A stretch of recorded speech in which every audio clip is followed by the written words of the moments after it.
Bonjour, on s'offre une escapade en Sologne, direction le Loir-et-Cher, pour une halte à La Motte-Beuvron, la patrie de la tarte tatin. Mais vous allez voir, il y a des tas de choses à découvrir entre le Beuvron et le canal de la Saudre.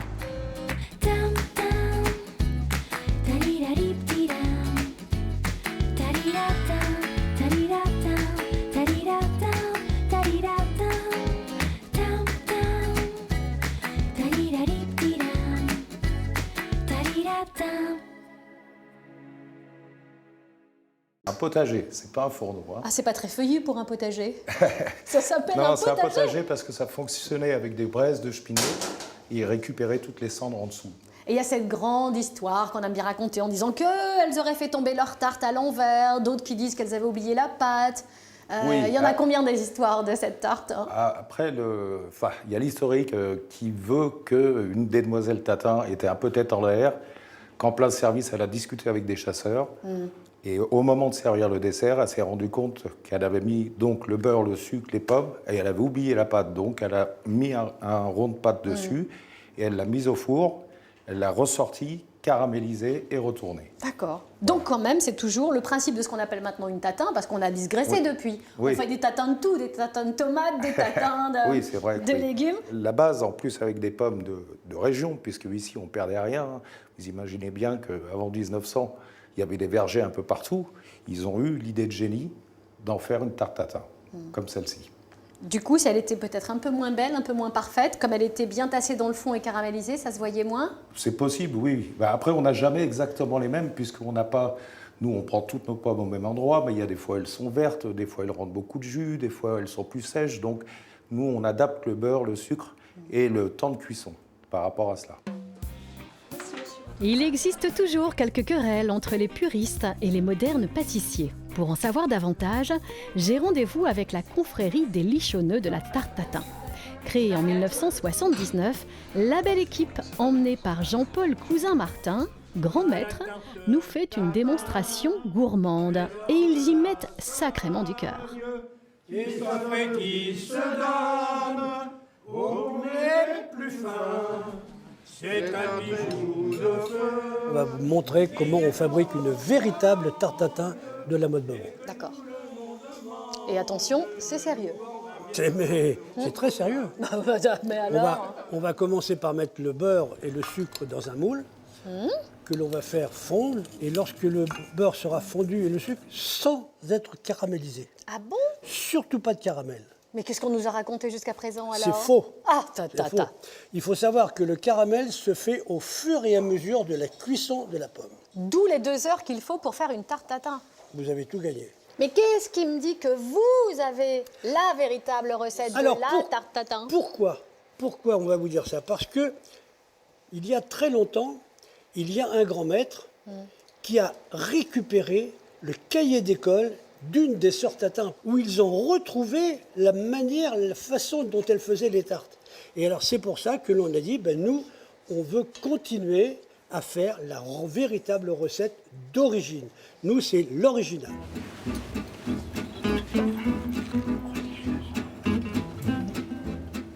C'est prêt là, non, grand maître? Alors là, c'est prêt. Là, on peut ouvrir? Je mets ma tarte. On perd pas de temps, hein, on en met 2 au four. Voilà. Et là, j'en ai une, vous voyez, qui est prête à évaporer. D'accord. On est arrivé au terme des 30 minutes d'évaporation. Et maintenant, je vais regarder si vraiment ma tarte est bonne à pouvoir positionner la pâte. Il est ici le caramel, vous le voyez bien. Donc, je dis que ma tarte est prête à mettre la pâte. Là, la pâte est légèrement plus grande que le moule. Et avant qu'elle repasse au four, il va falloir piquer votre pâte, votre tarte. Pour pas qu'elle lève. Voilà. Et maintenant, je vais repasser ma tarte 30 minutes au four, toujours à 180-200 degrés. Et voilà. Pour savoir si vraiment elle est démoulable facilement, je donne un petit coup avec ma main, vraiment, vous voyez. Ah bah oui, là ça tourne bien. Hein. Elle tourne bien. Oh, c'est parfait. Vous avez fait ça toute votre vie, non? Non, parce que c'est pas du tout mon métier. Bah, vous faites bien semblant, hein. Oh là là, elle est belle, hein. Ah ouais. Si c'est pas du beau boulot, À part ça, l'autre richesse de la mode Beuvron, c'est le parc équestre fédéral. C'est simple, c'est le plus important de France et nous y étions pendant le grand tournoi, la fête des sports équestres collectifs. Et oui. Beaucoup, passionnément,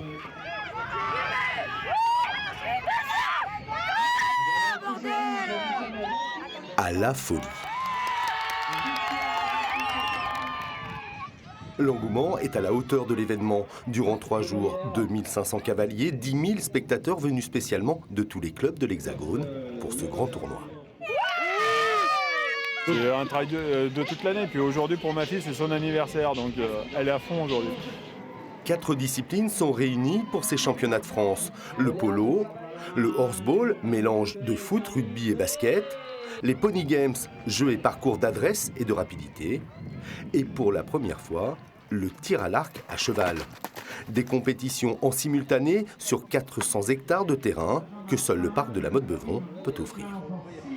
À force de grossir, il nous fallait un endroit à la dimension de l'événement et on a choisi la Motte Beuvron parce qu'on est au centre de la France, parce qu'on est dans une région accueillante et parce que je suis aussi un peu sologno. Donc on était une bande de copains, on était passionnés par l'activité et on voulait faire la maison de famille du poney et du cheval.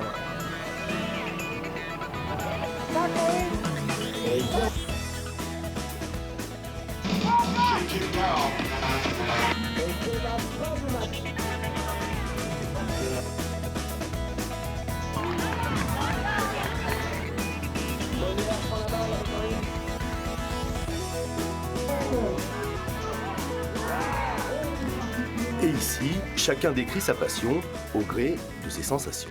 On est tout le temps en action et puis Il y a un corner en faveur de l'aider. on n'est pas seul, on est avec notre poney. Ça mélange une passion de l'animal avec une passion des sports collectifs. On est obligé de bien s'entendre avec son équipe, d'avoir un lien avec son cheval. Et c'est quelque chose qui est très très important dans le horseball qu'on ne retrouve pas forcément dans les autres sports. Ça m'apporte beaucoup de plaisir et ça me permet de m'évader de mon quotidien, du boulot. C'est un échappatoire et franchement, ça fait du bien au moral. Le site fut un temps un centre pénitentiaire pour enfants. Il est aujourd'hui voué au même public, mais avec des valeurs éducatives liées à sa proximité avec la nature et le cheval. Tiens, la nature, et si on s'y posait un peu? Enfin, disons plutôt que la nature est le cadre de ma prochaine découverte, un brin physique. Passionnée de chiens et surtout de husky de Sibérie, Anne a quitté son poste de commercial pour créer, il y a un an, son activité de cani-rando. Aujourd'hui, c'est mon tour de tester cette pratique ludique et sportive. Ah ça oui. Bien en arrière pour retenir tout naturellement le chien, voilà. Attends. Voilà, vous fléchissez bien les genoux. Là, c'est sûr, pour lui, c'est très frustrant. Alors, parlez-moi un peu de ce que l'on fait là ce matin. C'est quoi cette discipline, hein? Alors, cette discipline s'appelle la cani-randonnée. C'est une marche au cours de laquelle vous êtes tracté par un husky sibérien. Donc, ce qui donne un côté un petit peu plus original à cette marche, c'est que le husky vous donne de l'impulsion et vous aide à vous promener dans la forêt à une marche, à un rythme beaucoup plus soutenu qu'une marche classique. Comment vous avez découvert ça, vous ? J'ai découvert ça tout simplement parce que déjà j'ai une passion pour le husky sibérien depuis plus d'une dizaine d'années. Avec mon mari, on est mushers tous les deux, c'est-à-dire qu'on conduit un attelage de chiens de traîneau. Et puis on s'est rendu compte que la cani-rando était une bonne alternative pour sortir les chiens quand il fait un petit peu moins froid. Et puis nous pour allier le plaisir au sport. Tout simplement. Du coup, ça s'adresse à quel type de personnes? Il faut être sportif, pas vraiment? Pas vraiment, ça s'adresse à tout type de personnes, puisque moi j'emmène les gens en cani-rando à partir de 7 ans, donc même pour les enfants. Faut simplement aimer les chiens, avoir une paire de baskets et puis avoir envie de se promener dans les jolies forêts solognotes, tout simplement. Il y a beaucoup d'associations, d'organismes comme vous dans l'Hexagone qui pratiquent ce type de sport? Alors dans l'Hexagone, il y a quelques mushers professionnels qui sont peut-être un peu plus spécialisés à la montagne, donc qui font faire du traîneau aux gens, qui font aussi de la cani-randonnée en été justement pour maintenir leur activité et continuer à faire travailler leurs chiens. Dans la région, on n'est pas très nombreux, on est 2 puisque j'ai un ami en région Tourangelle qui pratique aussi cette activité.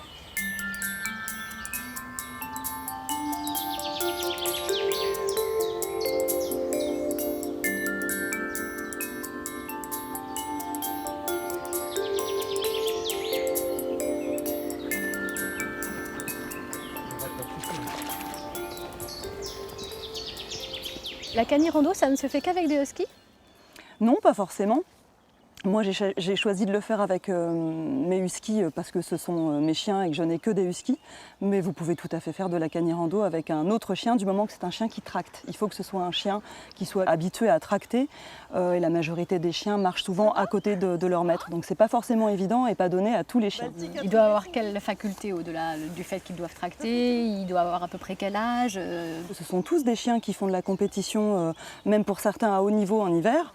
Donc ce sont des chiens que vous pouvez entraîner à partir de 6 mois sur des courtes distances. À partir d'1 an ou 2, ce sera peut-être un peu moins fou aussi pour pouvoir tracter quelqu'un dans de bonnes conditions. Et jusqu'à 10, 11, 12 ans, puisque c'est ça qui est extra avec la Cani-Randonnée, c'est que vous pouvez aussi recycler, entre guillemets, des chiens qui commencent à être un petit peu vieillissants et qui ne sont plus forcément très performants à l'attelage et aussi qui fatigueraient plus facilement. Donc ces chiens-là, on les laisse un petit peu en paix maintenant à la maison par rapport à l'attelage. Mais on leur fait faire de la Cani-Rando, c'est beaucoup moins stressant et beaucoup moins contraignant et difficile pour eux. Donc c'est aussi une activité qui est vraiment extraordinaire pour mes chiens qui commencent à vieillir. Bye bye les chiens, hello les moutons. Direction le comice agricole de La Motte-Beuvron pour faire connaissance avec le mouton Sologno, une race rustique que quelques éleveurs s'efforcent de préserver et de développer.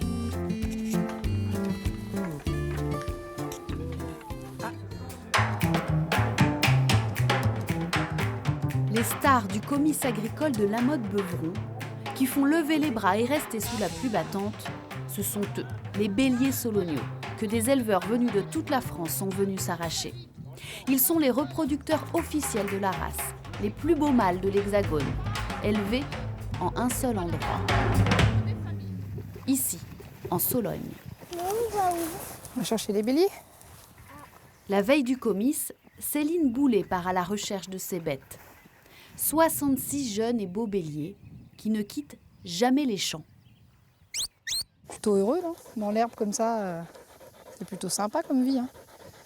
Puis là, ils se préparent pour partir faire une vie de bélier, faire des agneaux, alors bon, c'est une belle vie quand même, pour eux.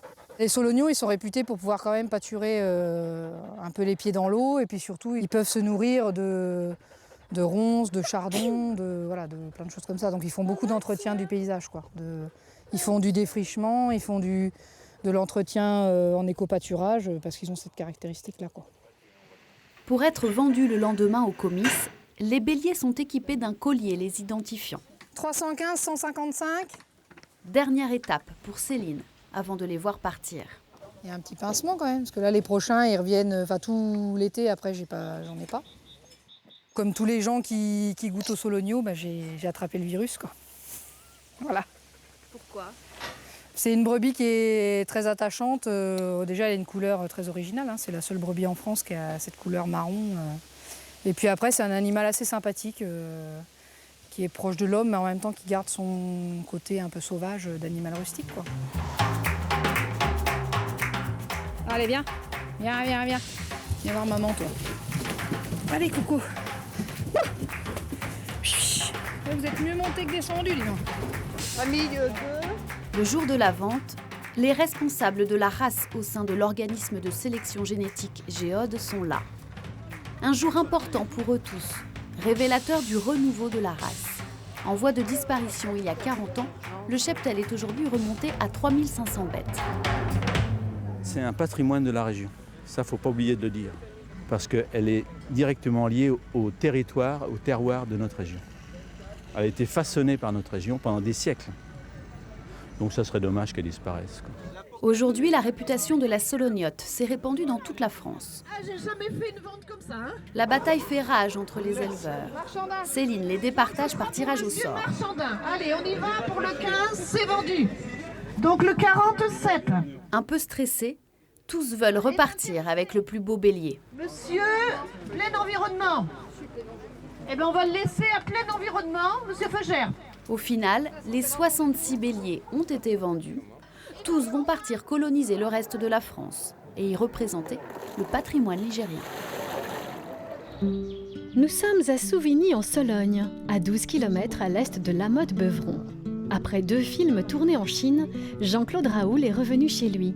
Depuis 1 an, le réalisateur tourne un docu-fiction sur la Sologne de 1920 pour immortaliser une époque révolue et recréer des scènes de vie avant qu'elles soient oubliées. L'idée de se retrouver dans cette église, ça avait du sens pour vous? C'était quelque chose beaucoup de sens qui a parce que un vrai lien avec votre film, hein. Je pense que ça résume un peu ces petits villages de Sologne groupés autour de leur église. Là, on peut faire le tour sur la place. Qu'est-ce qui différencie la Sologne de n'importe quelle autre région comme celle dont vous êtes La particularité de la Sologne, bon, c'est tous ces étangs. Avant, la Sologne était très très pauvre, elle est toujours, elle est pauvre, hein.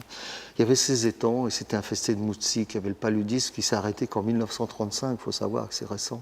Avec ces étangs, vous avez des brumes, vous avez tout ça qui donne une espèce de mystère, on dit, lié aux croyances, lié à la sorcellerie, tout ce qui est un peu diffus comme ça. C'est comme ça qu'on le ressent. Et je voulais vraiment me servir de ce décor-là pour réévoquer ce temps passé. Par exemple, dans cette église, est-ce qu'il y a des traces particulières auxquelles vous vous êtes attaché dans votre film, dans votre histoire? Ce que j'ai tenu à évoquer dans cette église, c'est la messe en latin à l'époque. On a chanté le Gloria en latin, donc on a filmé tout ça, l'église était remplie, et après on a fait la procession d'érogation. L'érogation, c'est 3 jours, le lundi, le mardi, le mercredi, pendant lequel les gens vont en procession dans les champs. Il y avait ces calvaires qui marquaient aussi le passage de la procession, et le curé bénit les champs pour avoir de meilleures récoltes.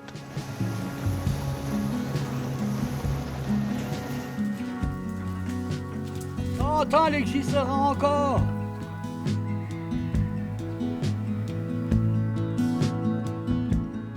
C'était important aussi d'évoquer cette partie-là. Il y a eu une importance capitale de la religion sur la Sologne. Plus on est pauvre, plus on a besoin de religion.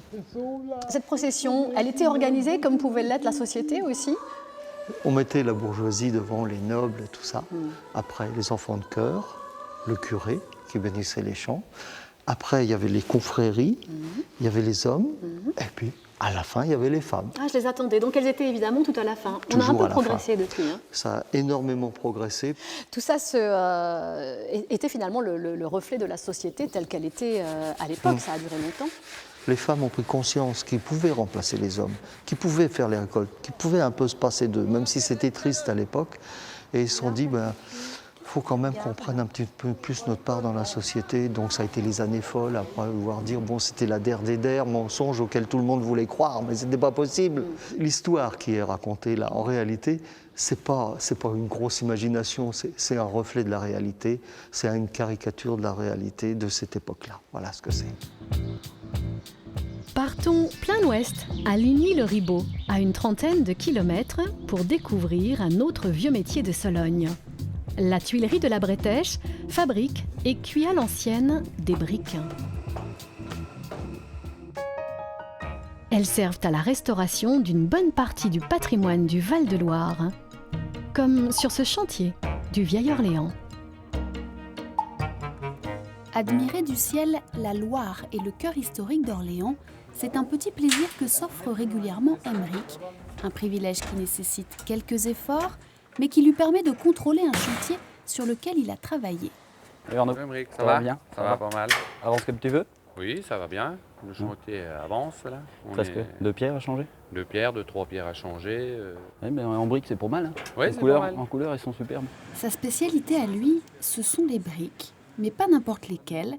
Le but, c'est qu'elles semblent usées par le temps, loin. Très loin de la perfection. Surtout pas la perfection, au contraire, on cherche à avoir l'aspect complètement ancien d'une brique qui était faite intégralement à la main. Une authenticité qui fait son prestige. Aymeric rhabille toutes les vieilles bâtisses du Val-de-Loire, ses châteaux également, un savoir-faire avant tout familial. L'entreprise appartenait à mon papa, qui la tenait de son papa, qui la tenait de son papa. Donc pour moi, oui, c'est très important de le voir sauvegardé et pas dénaturé comme on peut le voir par endroits avec des enduits ciment colorés ou des... Donc non, oui, clairement, voir des bâtiments comme ça, moi, j'adore. Le cœur de ce savoir-faire, c'est la tuilerie de la Bretèche, l'entreprise dont Aymeric a hérité de son arrière-arrière-grand-père. Rien n'a bougé depuis cette époque. On y fabrique toujours des briques et du carrelage, l'autre spécialité de la maison. Et le four de 1890 est toujours là. Une telle histoire mérite bien une petite présentation. Alors là, on voit à peu près toutes les générations de la Tuilerie, puisque moi je représente donc la 5e génération de la même famille à la tête de cette entreprise. On voit le fondateur Emmanuel, donc mon arrière-arrière-grand-père, mon grand-père Ludovic, mon cher papa Jean-Yves, et puis moi-même, dans les bras du père Fouine, qui était un membre éminent quasiment de la famille, parce qu'il était en permanence à la Tuilerie, il dormait au-dessus de nos bureaux, et c'était lui qui était chargé d'à peu près tout le monde à la Tuilerie, à l'époque où la Tuilerie on est monté jusqu'à 20-25 salariés. J'ai vraiment eu, dès mon plus jeune âge, peut-être pas, mais dès l'adolescence, l'envie de perpétuer ce métier, de travailler ici.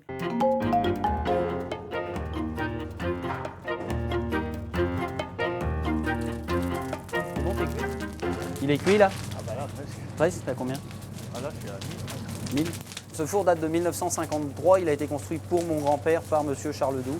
Le bois a quand même l'avantage de permettre de garder l'authenticité d'une brique ou d'un carreau, puisqu'on va avoir et la chaleur, puisqu'on n'a pas de dégagement de soufre, et le flammage naturel dû à la flamme qui va être directement en contact avec les produits. Vous pensez que vous faites encore les mêmes produits que votre arrière-arrière-grand-père? Non seulement j'ai la prétention de le penser, mais j'en suis sûr. Entre autres, lorsqu'on a recarrelé le château de Talcy récemment, il y a 5 ou 6 ans, il y avait déjà des carreaux qui avaient été fournis par mon grand-père. On ne voyait absolument pas la différence entre ceux qu'on a fournis et ceux qui étaient posés 60 ou 70 ans avant. Fier, réellement fier.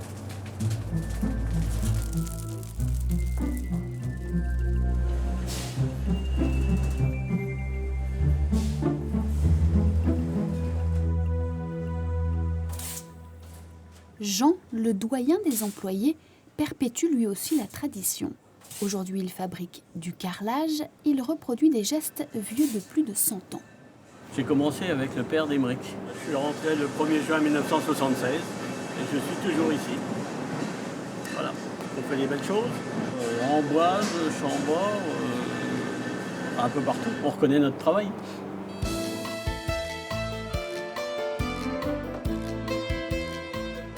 Et l'âme de la Tuilerie est toujours là, ne serait-ce que lorsqu'on voit les carreaux en train de sécher dans le séchoir les uns à côté des autres.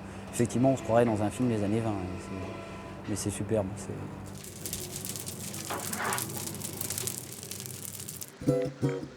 Retour à la Motte Beuvron, au bord du canal de la Saudre pour une partie de pétanque.